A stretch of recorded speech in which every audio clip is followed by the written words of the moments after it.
तो चलिए शुरुआत बियॉन्ड हेडलाइंस की कर लेते हैं और सबसे पहले हम बागी सांसदों के बारे में आपको बता दें, क्योंकि भारतीय राजनीति में दल बदल और सियासी उलटफेर की कहानियां आपने कई बार सुनी होंगी। जी हाँ, लेकिन जब पश्चिम बंगाल की बात कर रहे हैं तो इस सियासत से इस वक्त जो महा उलटफेर की खबर आई है उसने दिल्ली से लेकर कोलकाता तक भूकंप ला दिया है। तृणमूल कांग्रेस यानी कि टीएमसी के 28 में से 20 लोकसभा सांसदों ने अचानक से बगावत करते हुए एक ऐसी गुमनाम पार्टी में अपना विलय कर दिया जिसका नाम कल तक शायद देश के बड़े बड़े राजनीतिक पंडितों ने भी नहीं सुना था। Nationalist citizens party of India यानी कि एनसीपीआई, एक ऐसी पार्टी जिसे 3 साल पहले एक पति पत्नी ने मिलकर शुरू किया था, जिनके पास त्रिपुरा चुनाव में नोटा जितने वोट भी बमुश्किल आए थे। आज वो अचानक संसद के गलियारों में चर्चा का सबसे बड़ा केंद्र बन गई है। दिल्ली में संसद भवन के भीतर रविवार को एक ऐसी पटकथा लिखी गई जिसने पश्चिम बंगाल के मुख्यमंत्री ममता बनर्जी को तगड़ा झटका दे दिया। टीएमसी के 20 लोकसभा सांसदों ने एक सुर में त्रिपुरा की नेशनलिस्ट सिटीजन्स पार्टी यानी कि एनसीपीआई में अपने विलय की घोषणा कर दी। बागी सांसदों ने सीधे लोकसभा अध्यक्ष ओम बिरला से मुलाकात की और सदन में अपने लिए अलग बैठने की व्यवस्था की मांग कर डाली। 2/3 बहुमत होने के कारण इन सांसदों पर दल बदल कानून का खतरा भी नहीं है। लेकिन इस पूरी सियासी कहानी का सबसे दिलचस्प और हैरान कर देने वाला पहलू जानिए, वो पार्टी जिसके बैनर तले इन सांसदों ने शरण ली है।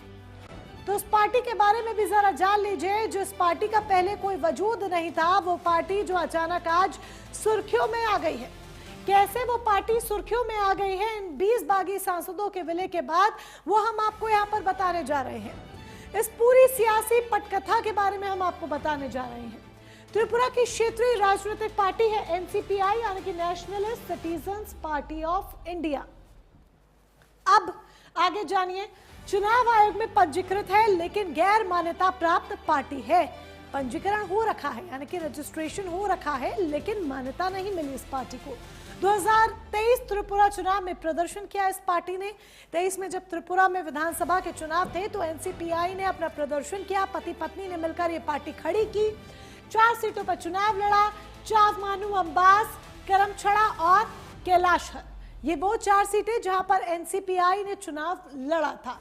कई जगह पर नोटा के बराबर या उससे थोड़े ज्यादा वोट इस पार्टी को मिले थे यानी कि एनसीपीआई को मिले थे, नेशनलिस्ट सिटीजन्स पार्टी को मिले थे। चुनाव चिन्ह पेन निब यानी कि कलम की जो नोक होती है, जो आगे का पॉइंटिंग वाला हिस्सा होता है, पॉइंटर होता है, चुनाव चिन्ह देख लीजिए, ये चुनाव चिन्ह इस पार्टी को मिला। सबसे चर्चित उम्मीदवार बरजेड़ा त्रिपुरा चावमानू सीट से इस पार्टी के हैं, जो फेमस है। सबसे चर्चित उम्मीदवार 4 सीटों पर चुनाव लड़ी थी। बरजेड़ा का रिजल्ट 536 वोट 5वें स्थान पर रहे। 536 वोट कुल इन्हें मिले थे 2023 के विधानसभा चुनाव में और 5वें नंबर पर प्रत्याशी रहे थे। बंगाल विधानसभा चुनाव में करारी शिकस्त के बाद ऑल इंडिया तृणमूल कांग्रेस यानी कि टीएमसी ताश के पत्ते की तरह देखा जाए तो बिखरने लगी है। पूर्व मुख्यमंत्री ममता बनर्जी के राजनीतिक साम्राज्य में वो बगावत हो चुकी है जिसकी कल्पना शायद खुद दीदी ने कभी नहीं की थी। जब तक मुख्यमंत्री थी खूब मलाई खाई, अब पूर्व मुख्यमंत्री बने तो शायद इसकी कल्पना उन्होंने नहीं की होगी। लेकिन ये महाविस्फोट अचानक नहीं हुआ। चुनावी हार के बाद से ही बगावत की स्क्रिप्ट लगातार लिखी जा रही थी। सिग्नेचर विवाद, सीआईडी की एंट्री, अभिषेक बनर्जी पर हमला और फिर सांसदों का सामूहिक इस्तीफा। आखिर बंगाल में टीएमसी के पतन की शुरुआत कैसे हुई, आइए आपको बताते हैं सिलसिलेवार तरीके से, तारीख दर तारीख, वो 14 बड़ी कड़ियां जिसने टीएमसी को पूरी तरह से हिला कर रख दिया। तो वो कौन सी 14 बड़ी कड़ियां हैं, आइए एक एक कर हम आपको यहाँ पर बताने जा रहे हैं, क्योंकि ये 14 कड़ियां मिलकर वो पटकथा तैयार कर रही हैं जिसने ममता बनर्जी के बुरे दिन उन्हें दिखाए। 4 मई विधानसभा चुनाव में बीजेपी से हार के बाद टीएमसी में असंतोष उभरने लगा। टीएमसी के तमाम जो प्रत्याशी, उम्मीदवार, नेता, उनमें बिखराव देखने को मिला। विधायकों की बैठक 6 मई को होती है जिसमें ममता बनर्जी ने अभिषेक की चुनावी भूमिका की सराहना की। पार्टी हार गई लेकिन अभिषेक बनर्जी की सराहना करते ममता दीदी थक नहीं रही थी। पार्टी बैठक में अभिषेक बनर्जी की पीठ उन्होंने थपथपाई। 22 मई को क्या होता है, दिल्ली के बंग भवन में टीएमसी विधायक ऋतव्रत बनर्जी की सीएम शुभेंदु अधिकारी से मुलाकात होती है। बंगाल में नहीं होती है मुलाकात, दिल्ली में मुलाकात होती है। 22 मई को मुलाकात होती है बंग भवन में।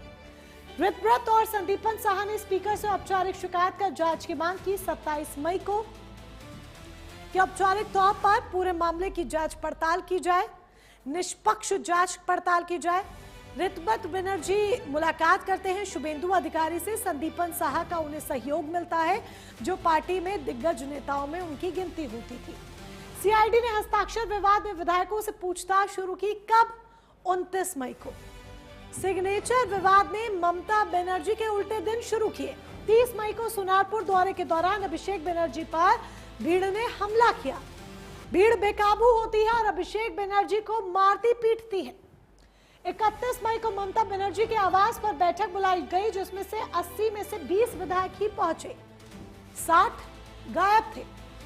58 विधायकों ने ऋतव्रत बनर्जी को विधायक दल का नेता चुनने वाला पत्र स्पीकर को सौंपा। कब? 3 जून को। 3 जून को यह बड़ा घटनाक्रम सामने आता है, जो ममता दीदी की नींदें उड़ा देता है। 10 जून को क्या होता है? ममता की करीबी राज्यसभा सांसद सुष्मिता देव ने पार्टी और पद से इस्तीफा दिया। असम सीएम हेमंता बिस्वा शर्मा से जाकर उन्होंने मुलाकात की। 13 जून को क्या होता है? सायोनी घोष को पार्टी के यूथ विंग अध्यक्ष पद से हटा दिया जाता है। सायोनी घोष को तो सबको याद ही होगा, उनकी जुबानी जो विधानसभा चुनाव के दौरान वो दहाड़ रही थी। 1 जून को सीआईडी जांच की जानकारी सामने आने के बाद ऋतव्रत और संदीपन साहा को पार्टी से निकाल दिया गया। सीआईडी जांच आगे बढ़ती है। 1 जून को इन्हें पार्टी से बाहर निकाल दिया जाता है। 8 जून को क्या होता है? बंगाल में टीएमसी के 11 लोकसभा सांसदों ने बीजेपी के बंगाल प्रभारी भूपेंद्र यादव के घर मीटिंग की। 19 बागी सांसदों की लिस्ट सामने आई। 19 बागी सांसदों की लिस्ट सामने आती है। 11 जून को क्या होता है? 3 राज्यसभा सांसद सुखेंदु शेखर, प्रकाश चिक, सुष्मिता देव के बाद कोयल मलिक ने भी इस्तीफा दे दिया, यानी कुल 4 राज्यसभा सांसद चलते बने। 14 जून को क्या होता है? बागी सांसदों ने पहले भूपेंद्र यादव के घर बैठक की, फिर स्पीकर ओम बिरला से मिलकर एनसीपीआई में विलय होने की घोषणा की। एक स्ट्रैटेजी अख्तियार की जाती है। 4 मई को चुनावी हार के बाद लगी ये चिंगारी मात्र 40 दिनों के भीतर देखा जाए तो टीएमसी के पूरे सियासी वजूद को भस्म करने वाला एक महाविस्फोट बन चुकी है। विधानसभा से लेकर देश की सबसे बड़ी पंचायत यानी कि लोकसभा और राज्यसभा तक दीदी का किला पूरी तरह से दरक चुका है। 2/3 से ज्यादा सांसदों का एक साथ पारा बदलना इस बात का साफ संकेत है कि पश्चिम बंगाल की कमान अब दीदी के हाथ से फिसलकर कूटनीति के नए महारथियों के पास जा चुकी है।